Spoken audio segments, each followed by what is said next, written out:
India ও অস্ট্রেলিয়ার মধ্যে border Gavaskar trophy শুরু হচ্ছে 22শে নভেম্বর।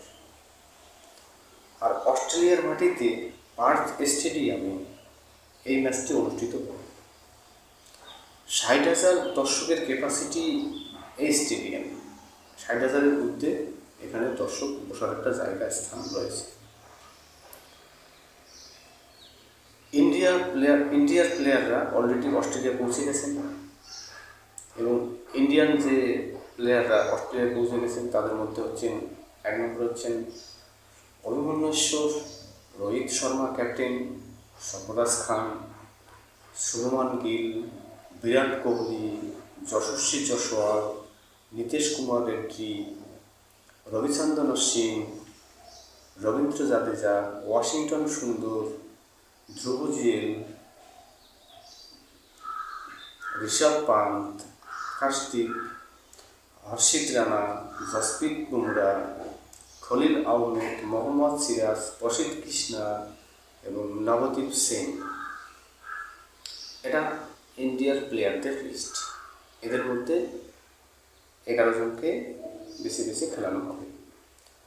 অস্ট্রেলিয়ার দিকে যদি দেখা যায়, অস্ট্রেলিয়ার ওখানে 1 নম্বর হচ্ছে Labuschagne, Steven Smith, Travis Head, Usman Khawaja, Mitchell Marsh, Nathan McSweeney, Alex Carey, Josh Inglis, George Hazlewood, Mitchell Starcs, Nathan Lyon, Pat Cummins, অধিনায়ক এবং স্কট ব্রড এরা খেলবেন।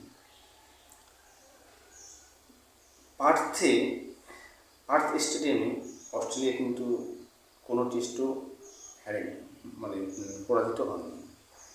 কিন্তু এবারে ভারত অস্ট্রেলিয়ার মধ্যে যে টেস্ট হচ্ছে সেখানে অনেক কিছু দেখার আছে। ভারতের মধ্যে রোহিত শর্মা প্রথম ম্যাচটি হয়তো খেলবেন না এবং শুভমান গিলের আঙুলে চোট আছে এবং খেলতে নাও পারেন। সেক্ষেত্রে বাকি প্লেয়াররা খেলবেন। ওপেনিং হিসাবে যশস্বী জয়সওয়ালের সঙ্গে কে নামবেন সেটা দেখার। এরপরে বিরাট কোহলি আছেন, রাহুল আছেন, ঋষভ পান্ত আছেন, এরা তো খেলবেন। পার্থ স্টেডিয়াম কিন্তু মোটামুটি কী ধরনের পিচ হবে সেটা 22 তারিখে বোঝা যাবে যে পার্থ স্টেডিয়াম বোলিং হবে না ব্যাটিং হবে। ইন্ডিয়ান ব্যাটিংটা কতটা সেখানে প্রভাব খাটাবে, ইন্ডিয়ান বোলিংটা কতটা প্রভাব দেখাবে প্রথম ম্যাচটাতে বোঝা যাবে। আর 22 তারিখ ম্যাচটি দেখার জন্য সবাইকে আমন্ত্রণ রইল এই বলে এখানে শেষ করছি।